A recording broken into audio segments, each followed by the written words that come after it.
Welcome to the Mind Solution podcast with Sarah Maud. The Mind Solution podcast is for leaders like you who are passionate about well-being in the workplace because you understand that a strong, resilient and happy workforce is the key to your organisation's success. The Mind Solution podcast is here to help you.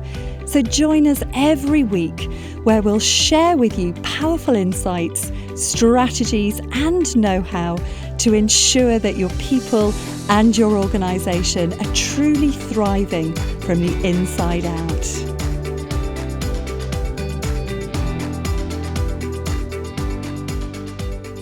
Hello and welcome to another episode of the Mind Solution podcast. My name's Sarah Maud and I'm here today to share with you some insights about mental health stigma and why it is that in the 21st century, 2021, we still have so much stigma attached to mental health, and what it is that you as leaders and organisations can do to help to transform that, to help to change how we view and perceive mental health. Now, looking at mental health and the stigma around mental health is something which we do with our management mental health training. And it's always really interesting to hear the views of managers around the world in different industry share their experiences of mental health and why, from both social and cultural vantage points, we still have this stigma around mental health.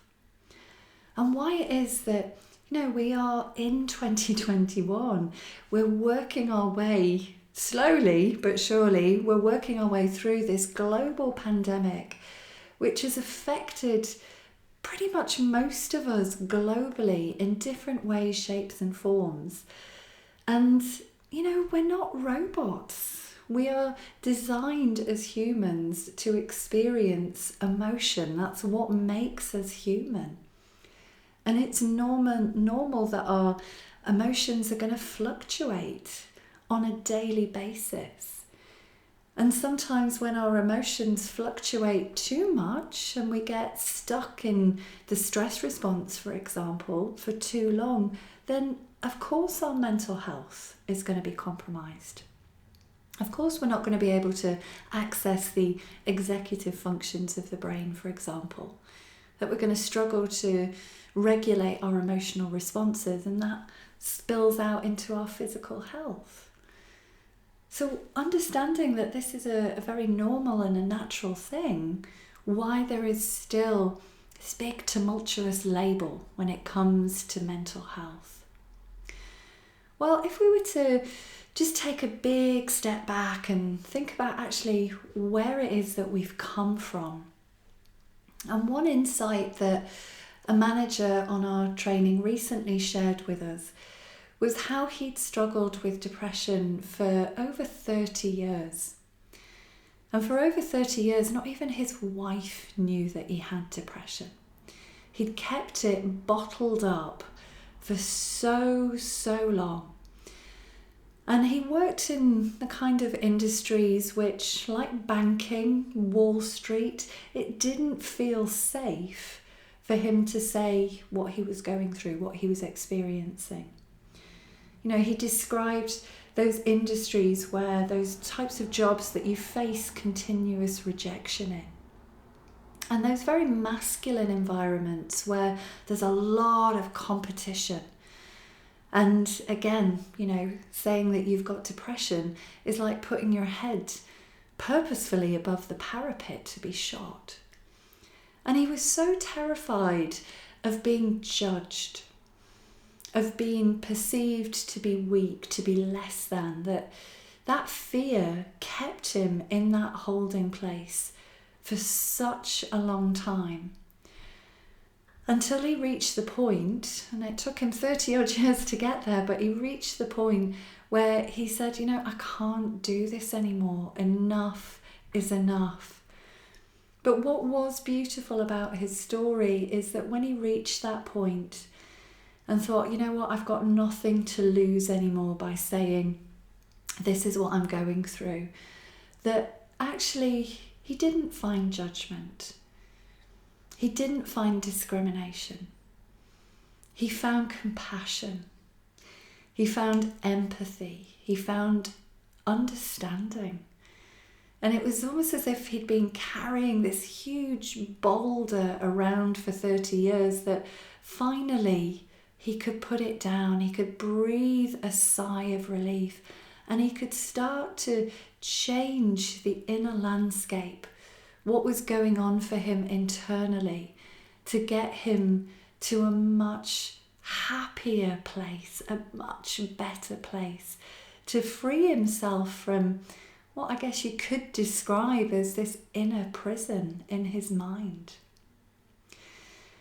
But again, if we kind of go back to how things used to be, I mean, I've just got off a training course, again, management mental health training today, and one of the managers was talking about how, I don't know where it was, but she was describing how managers, it was acceptable for them to throw objects at other people. Thankfully, I can't say I ever witnessed that myself working in human resources for 10 years in the corporate world. Might have felt like throwing some objects myself at the time, but yeah, never on the receiving end of any objects or vases or things. But again, it's how we, these environments, these cultures that were created. And I mean, one of the cultures that I often think about when we think about mental health is the banking industry.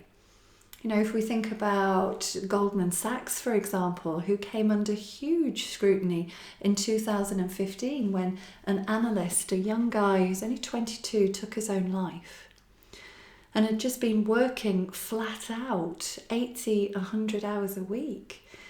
But there was also very much an unspoken expectation that if you want to work here, if you want to be at the best, if you want to raise your profile, if you want the promotion, if you want the salary, this is what's expected of you. That you are expected to pick up calls at a weekend, you're expected to answer emails late at night, you're expected to perform in this way, in a way that is not sustainable. And ironically, it's not high performance. Working 80 to 100 hours a week is the opposite of high performance if you really understand the neuroscience behind what's needed to perform well consistently, to really thrive internally. And another manager had shared that what she remembers is that when people had a mental health condition, you were told to just get over it. Now, if you've ever experienced mental health, with the best will in the world, you can't just get over something. If you are, take something like anxiety, anxiety which is very fear-based, it's usually trauma-based. If you've had an experience which hasn't processed in your mind and it's influencing the way that you think and you behave and the way that you feel, you can't just get over that. But that's again very much the message that was given.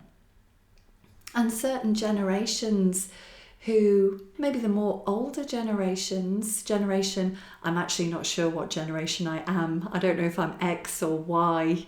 I'm in my 40s, so I'm definitely not a millennial and I'm certainly not a snowflake, but I'm somewhere in the generation. And actually, what messages did we receive, especially what messages did you receive as a man about what it meant to be a man? Man up, that you don't show emotion, that emotion is a weakness. And I've worked with so many men who again have experienced those messages that have conditioned them, often at an unconscious level, not necessarily consciously, but they've taken that on. And so when they have struggled with their mental health, it's often taken them quite a long time to finally get help. because they've usually taken the ostrich approach to problem solving and just buried their head in the sand and hoped that it would go away. But again, as we know with mental health, it doesn't go away, it just gets worse. Little belly aches, they become big belly aches very quickly. And they reach a point where they know that they can't carry on. And then when they finally do take that step, and it is a courageous, brave step to reach out, it's like they can breathe this huge sigh of relief. Because when they start to understand the mind and the body, and they're able, with working like with a therapist, somebody like me or another therapist, to understand what's really happening at a physiological level and at a neurological level in a way that makes sense. It's like, oh, okay, so that's why I'm feeling anxious. All right, okay, I get it now. It's based on this experience that I had where something happened, whatever that was, and it's just not being processed. And so when we start to process that and we start to neutralize the fears and the beliefs, it just creates a shift in the way that people think and they feel and they act. And it's like, oh my goodness, why did I not do this sooner? But again, they didn't do something sooner because of how they were internalizing it, what they were making it mean. And often when we are experiencing mental health, it's a very scary thing to did a grenade and they just didn't know what to do. But again, when they understand more about the mind and the body, and they understand what's happening to them and why it's happening to them, it's like, oh, okay. And then they can let that label go. And when we think about fear, this fear of having this label, fear is such a driver in human life. In fact, we're probably driven more by fear than we are anything else, because we are primed to survive. Above anything else, that is our basic instinct, is survival. So if we have something that is potentially compromising our survival, and how do we deal with that? So if we take again this topic of mental health and stigma, the fear around this subject, the fear of being treated differently, the fear of being discriminated against, the fear of what will happen if I say that I'm not okay, the fear I might lose my job, the fear that I won't get the promotion, the fear that I'm not going to get put on the good projects, the fear of rejection. And that fear can absolutely act as a concrete barrier to us putting ourselves in a place of vulnerability and saying, I'm not okay.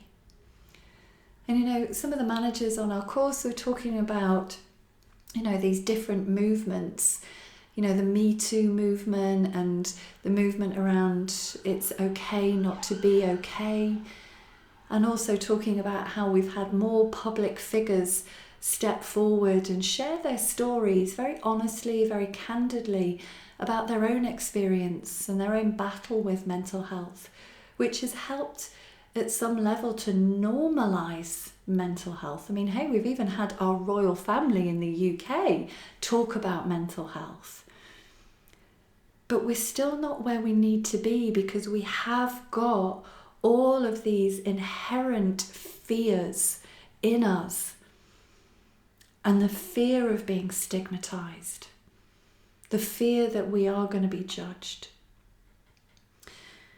So what's the solution? What can we do as organisations to make mental health understood, to make it accepted, to transform how we see and how we judge and how we view this term? Because it is just a label. It is a label, but as I say, it's a big, scary label. And I think from my perspective, having worked in this field for 10 years, having worked with thousands of people, worked with many, many, many organisations, a big part of this comes from education. Educating people about the mind and the body, helping them to understand, why do we think and feel and act and behave the way that we do? Why do we limit ourselves in our thinking and our beliefs about ourselves? Why do we reject ourselves? Why do we react to situations the way that we do? So when people are able to really start to understand their own inner landscape, their own mechanism of what makes them do what they do, behave how they behave, it becomes, they move into a place where it's like, okay, I understand why. I understand the why of why I'm feeling the way that I'm feeling at times. So education is a big, big part, and continuous education. You know, it's not enough to just run one webinar on mental health awareness and expect everybody to suddenly understand mental health and the mind and the body. Apart from anything, we do need to hear something more than once, but it's a big topic and it's a lot to take in. So we need to be consistent in the way that we educate people. And I think on the other side of that is also looking at our organisational cultures. You know, we often hear this term of top down. So what are those unspoken agreements? What are those unspoken expectations about what you expect from your people? You know, you might have an organisation who says, yeah, you know, we do this, this and this around mental health, but are they walking the talk? Are they practicing what they preach? What are managers communicating both consciously and unconsciously about their expectations? Because we want people to thrive, don't we? We want people to be at their best. We want people to be happy and engaged and enjoying their work. We're wanting people to be creative, be innovative, be solution orientated, to be performing, to be firing on all 4 cylinders, to be engaged mentally, physically, emotionally. But when we are living in the stress response, when we're living in survival mode, when we're so entangled in something in our mind that creates so much fear, then we're not able to be the best favourite version of ourselves. And so as organisational leaders, it's understanding, what does it take to create a high-performing team? And what can you do to equip your people with the skills and the knowledge and the resources to help them, to help themselves? That prevention over cure. So education and looking at your culture. And something which I have seen, which I've loved seeing, is a lot of organisational leaders themselves speaking out about their own experiences of mental health, their own experiences of what they've been through, what they learnt from it, and how, you know, how they dealt with it and how it made them a stronger person at the end of the day. Because the more that we're willing to be vulnerable, the more that we're willing to be authentic about ourselves, then the more that we're going to create the kind of culture that breeds that. So we have to be the change that we want to see. So hopefully that's given you some food for thought, some insights. Would love to hear from you. If you need any support with management mental health training and equipping your people, then do get in touch with us. www.themindsolution.com. Thank you for joining us and have a wonderful day.